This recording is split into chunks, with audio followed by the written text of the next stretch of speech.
So these two guys, Martin and Jacques, have been coming out here for many years, longer than I've had the privilege of being involved, but it occurred to me a while back that these momentous events that have happened here on our fields, on the fields of Newbury and Washcommon, really could slip into oblivion if people didn't take the trouble to think about what's happened here in the past.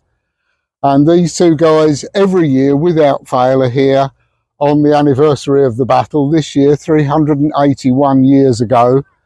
and it's a privilege and a pleasure to be here and to have you folk with us again tonight to remember what happened here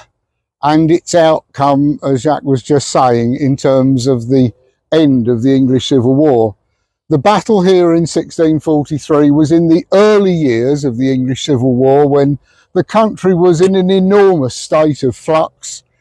Towns and cities and localities and the lords of the manor of different places were having to decide who to support.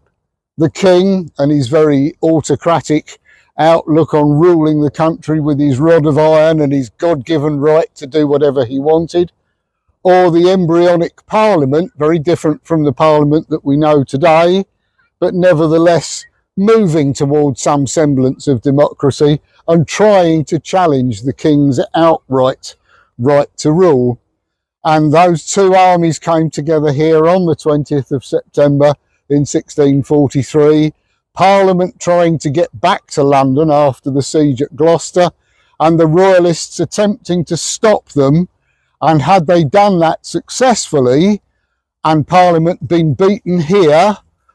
London, the parliamentary capital headquarters, would have fallen and Parliament would have ceased to exist, and the king would have carried on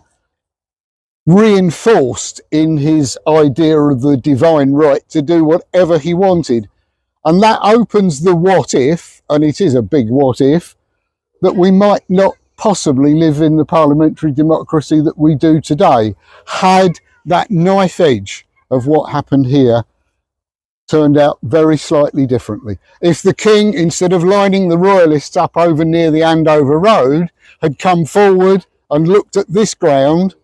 he would have prevented Parliament and the parliamentary army from getting up from Crockham Heath and Enbourne,